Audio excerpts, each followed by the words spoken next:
അർഷിദ് എന്ന കുഞ്ഞിന്റെ മരണം നമ്മളെല്ലാവരും ഞെട്ടിച്ചു കളഞ്ഞ ഒന്നാണ് അല്ലെ. ഒരു കുഞ്ഞും അനുഭവിക്കാൻ പാടില്ലാത്ത വേദനകൾ സഹിച്ചാണ് ആ കുഞ്ഞു മോനെ ലോകത്തു നിന്നും യാത്രയായത്. ശരിക്കും പറഞ്ഞാൽ ആ കുഞ്ഞിന്റെ ചില റീൽസ് ഒക്കെ കാണുമ്പോൾ കണ്ടു നിൽക്കാൻ പറ്റുന്നില്ല. ആ മോന്റെ മുഖം അങ്ങനെ മനസ്സിൽ നിന്നും മായാത്ത പോലെ. കുറച്ച് ദിവസം കഴിയുമ്പോൾ നമ്മളെല്ലാം ഓക്കെ ആവുമായിരിക്കും. അവന് വേണ്ട നീതി തന്നെ അവന് കിട്ടണം. ഇതുമായി ബന്ധപ്പെട്ട് ഞാൻ ന്യൂസ് നോക്കുന്നതിന്റെ അടുക്കാണ് അർഷിദിന്റെ അമ്മൂമ്മന്റെ ഒരു ഇന്റർവ്യൂ എന്റെ ശ്രദ്ധയിൽപ്പെട്ടത്. അതിൽ ഇവര് കുറച്ച് കാര്യങ്ങൾ പറയുന്നുണ്ട്. അതായത് അർഷിദിന്റെ അമ്മയായിട്ടുള്ള അഖില ഇവരുമായി ബന്ധപ്പെട്ടിട്ട് 2 മാസമായി പോലും. ആരുമായിട്ട്? അഖിലയുടെ അമ്മയുമായിട്ട്. രണ്ടാം കല്യാണം കഴിഞ്ഞത് മുതൽ അഖില അങ്ങനെ അമ്മയുടെ അടുത്തേക്ക് വരില്ലായിരുന്നു. അങ്ങനെ അമ്മ ഒരിക്കൽ നിർബന്ധം പിടിച്ചിട്ടാണ് അഖില അവിടത്തേക്ക് അർഷിദിനെയും കൂട്ടി വരാമെന്ന് സമ്മതിച്ചത്. അതിനെക്കുറിച്ച് അമ്മ തന്നെ പറയുന്നുണ്ട്, നമുക്ക് കേട്ടോക്കാം.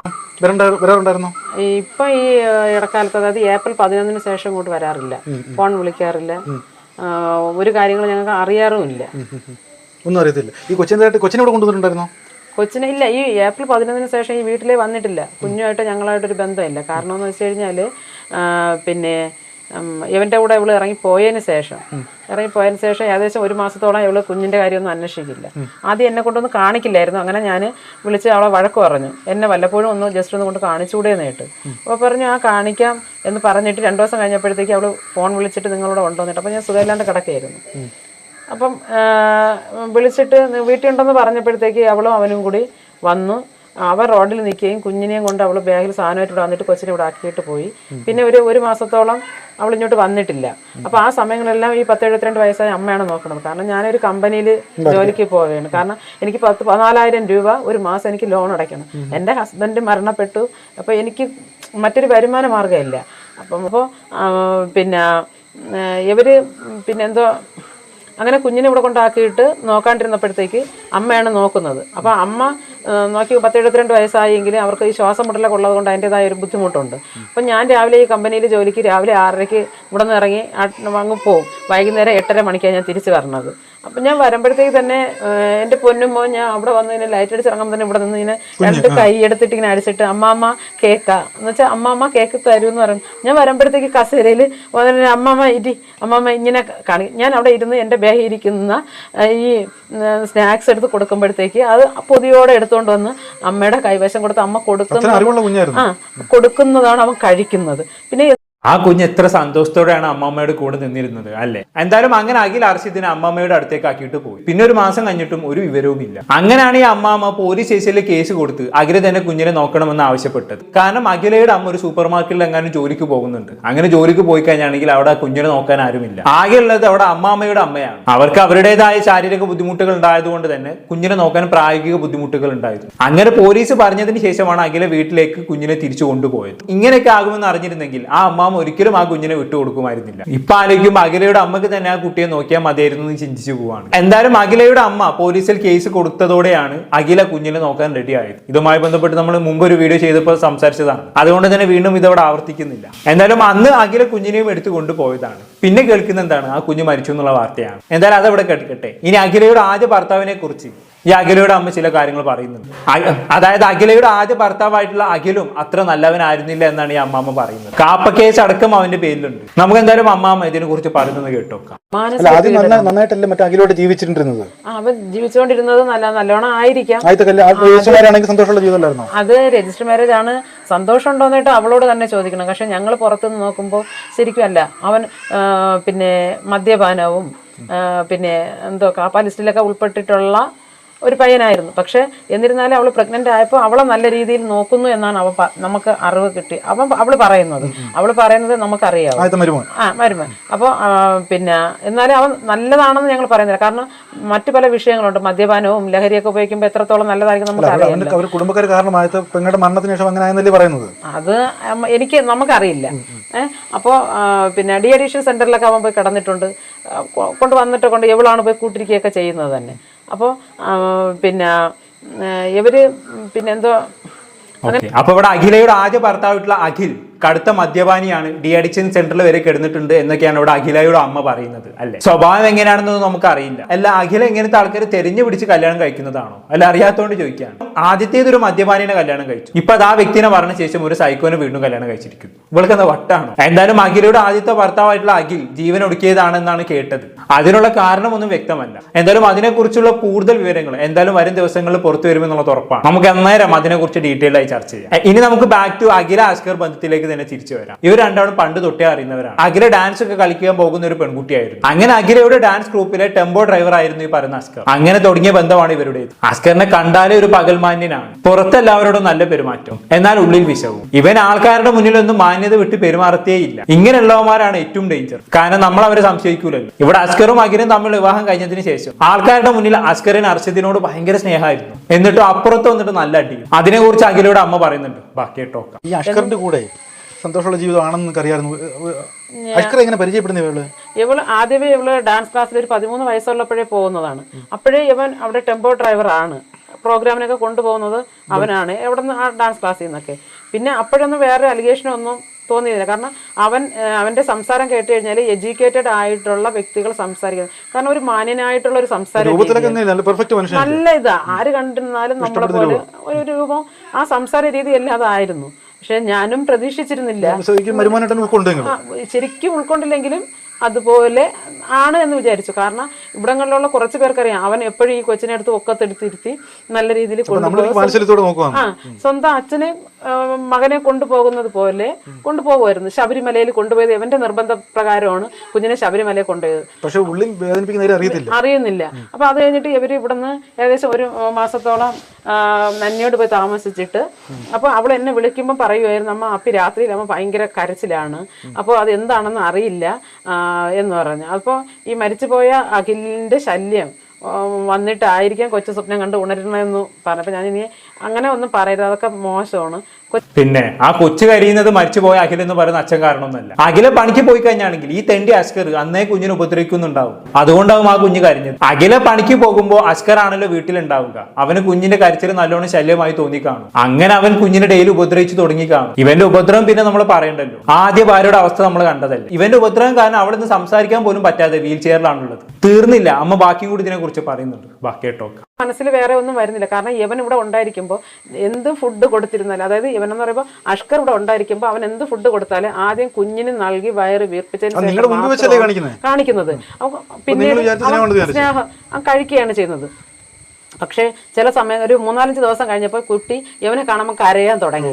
അപ്പോൾ എനിക്കൊരു സംശയം. ഞാൻ പറഞ്ഞു, അമ്മ നിങ്ങൾ ഒന്ന് ശ്രദ്ധിക്കണം. കാരണം ഇവൻ കൊച്ചിനെ ഉപദ്രവിക്കുന്നുണ്ടോ ഇല്ലയോ ഒന്നും നിങ്ങൾ നോക്കണം. കാരണം വേറെ ഒന്നുമല്ല, നമ്മൾ നോക്കുമ്പോൾ കൊച്ചിൻ്റെ ദേഹത്ത് മുറിവോ പാടുകളോ ഒന്നും തന്നെ കാണുന്നില്ല. ബോഡി ഞാൻ അത് നോക്കിയതാ. പക്ഷെ ഇവൻ പിച്ചുന്നതോ മാന്തതോ നമുക്കൊന്നും കാണാനും എങ്ങനെയാണെന്ന് അറിയില്ല. നമ്മൾ കാണുമ്പോൾ ആ ഒരു ചിന്തയായിരിക്കാം. അപ്പൊ അങ്ങനെയൊക്കെ പറഞ്ഞതൊക്കെ നിൽക്കുകയായിരുന്നു. അതിന് അതെ, നമ്മൾ പറഞ്ഞ പോലെ ആ കുട്ടി ഇവനെ പേടിച്ച് തന്നെ കരഞ്ഞതാണ്. ആ കുഞ്ഞിനൊന്ന് സംസാരിക്കാൻ പറ്റിയിരുന്നെങ്കിൽ ഈ തമ്മാടിത്തരം അന്നേ അഖിലയുടെ അമ്മ അറിഞ്ഞേനെ. ദേഹത്ത് പാടുകൾ കാണിക്കാത്തത് കൊണ്ട് തന്നെ ഇവന്റെ മർദ്ദനവും കൂടി കാണും. എനിക്ക് തോന്നുന്നത് എല്ലാ രോഷവും അവൻ ആ കുഞ്ഞിനോടാണ് തീർക്കുന്നത് എന്നാണ്. എന്തായാലും ഈ അസ്കറിന്റെ ഉപദ്രവം വല്ലാതായതോടെയാണ് അർഷിദിന്റെ കൈ ഒടിയുന്നത്. അതിനുശേഷം എന്ത് സംഭവിച്ചതിനെ കുറിച്ച് അഖിലയുടെ അമ്മ പറയുന്നുണ്ട്. അതൊന്ന് കണ്ടോക്കാം. പിന്നെ ഈ കൈ ഒടിഞ്ഞത് ഇവള് തന്നെ സ്വന്തമായിട്ട് സ്റ്റാറ്റസ് ഇട്ടു. അപ്പം എൻ്റെ മരുമകളുടെ ഒരു കൂട്ടുകാരി അവൾക്ക് ഇത് അയച്ചു കൊടുത്തു.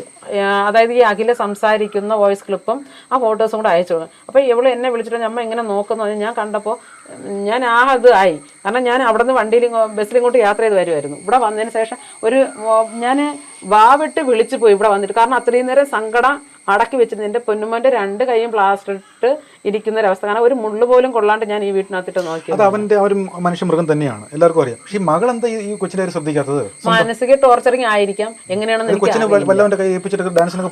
അത് ശരിയല്ല. അത് ഞങ്ങൾ ഇപ്പോഴും പറയുന്നുണ്ട്, എനിക്ക് തരാമായിരുന്നു. അപ്പൊ ഇവള് പിന്നെ ഇവിടെ ഇത് കണ്ടതിന് ശേഷം രാത്രി 9-9:30 മണിക്ക് അകം വെച്ചിട്ട് നെടുമങ്ങാട് പോലീസ് സ്റ്റേഷനിൽ ഞാൻ ഇതിൽ ദുരൂഹത കൊണ്ട് അന്വേഷിക്കണമെന്ന് പറഞ്ഞ് കംപ്ലൈന്റ് കൊടുത്തായിരുന്നു. അങ്ങനെ അവിടെ ഇരുന്ന പോലീസുകാർ അപ്പോഴെ തന്നെ ഇവനെ വിളിച്ച് സംസാരിക്കുന്നുണ്ട്. അപ്പോൾ അവൻ പറയുന്നുണ്ട്, പിന്നെ അവിടെ സിറ്റ് ഔട്ട് ചെയ്യുന്ന അവൻ്റെ കളിപ്പാട്ടം ഈ വണ്ടിയുണ്ട്, ആ വണ്ടിയിൽ നിന്ന് വീണു, 3 കാരണം പറഞ്ഞ് വീണു, കൈ ഒടിഞ്ഞു വന്നു. അപ്പോൾ ഞാൻ സാറിനോട് തർക്കി, സാർ ഇത് കൈ ഒടിഞ്ഞു, ഓക്കെ ഒരു കുട്ടി വീണാൽ ഒടിയാം, ഒരു കൈ ഒടിയാം, 2 കൈ എങ്ങനെ ഒടിഞ്ഞു? ഓക്കെ ദേശമൊക്കെ ഈ ഇങ്ങനെ വീഴുന്ന സമയത്ത് മുഖത്തോ ബോഡിയിലോ എവിടെയെങ്കിലും സ്ക്രാച്ചിങ് പോലുള്ളതുണ്ടാവും. പക്ഷെ ഇതിൽ കാണുന്നില്ല. ഞാൻ ഒരു ഉളുപ്പില്ലല്ലോ അഖിലേക്ക്. ആ കുഞ്ഞ് വീണതും സ്റ്റാറ്റസ് ഇട്ട് പോലും. എന്നിട്ട് സൈക്കിളിൽ നിന്ന് വീണതാണെന്ന് നാട്ടുകാരോട് മുഴുവനും കള്ളം പറഞ്ഞ് നടക്കും. ഇവളൊക്കെ ഒരു അമ്മയാണ്. നോക്കാൻ കഴിയില്ലെങ്കിൽ പ്രസവിക്കരുത്. ഞാനിത് അഖിലയോട് മാത്രമല്ല എല്ലാവരോടും കൂടിയാണ് പറയുന്നത്. ചിലപ്പം വീട്ടുകാരും നാട്ടുകാരും പലതും പറയും, കുഞ്ഞുങ്ങളായില്ലേ എന്നൊക്കെ ചോദിച്ചുകൊണ്ടേയിരിക്കും. അതൊന്നും കാര്യമാക്കാൻ നിൽക്കണ്ട. നിങ്ങൾക്കൊരു കുഞ്ഞിനെ നോക്കാൻ ശേഷിയില്ലെങ്കിൽ ദയവ് ചെയ്ത് ഇതിന് മുതിരരുത്. നിങ്ങൾക്ക് പാരന്റ് ആവാൻ താല്പര്യമില്ലെങ്കിൽ ദയവ് ചെയ്ത് ഇതിന് മുതിരരുത്. ഇപ്പൊ തന്നെ നോക്കിയേ, ആ കുഞ്ഞ് എന്ത് പഴിച്ചു. നിങ്ങൾക്ക് പറ്റൂലെങ്കിൽ ദയവ് ചെയ്ത് കുഞ്ഞുങ്ങൾ ഉണ്ടാക്കാൻ നിൽക്കല്ലേ.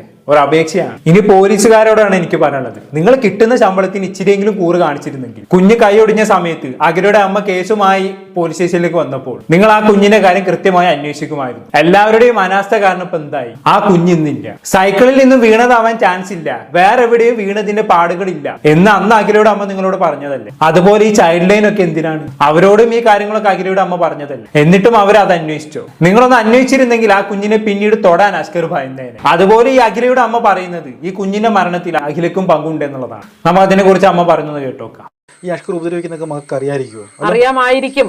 ഞാൻ ചോദിക്കട്ടെ, ഏപ്രിൽ 11 മുതൽ ഈ മെയ് 29 വരെ അവളെ മുന്നിൽ അവള് ഒരു ദിവസമെങ്കിലും അവിടെ നിൽക്കുമായിരുന്നു എങ്കിൽ, അല്ലെങ്കിൽ നിൽക്കുകയാണ് എങ്കിൽ, ആ കുഞ്ഞിന്റെ ദേഹത്ത് ഇത്രയും മുറിവുകളുള്ളത് ഒരു പാടെങ്കിലും അവള് കണ്ടു കാണില്ലേ? ശരിക്കും പറഞ്ഞ ഈ മകൾക്ക് നല്ലൊരു പങ്കുണ്ടെന്നാണ് വിശ്വസിക്കുന്നു.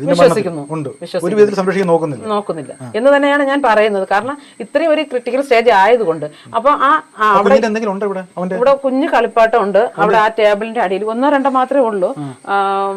അപ്പൊ എഴഞ്ഞ് നടക്കും, എണീറ്റ് നടക്കാണ്, ഓട്ടമാണ്, കളിയാണ്, നല്ല ആരോഗ്യവാനാണ്. അവന് നിലവിൽ ഈ ഏപ്രിൽ 11 വരെ ഇവിടെ ഉണ്ടായിരുന്നു.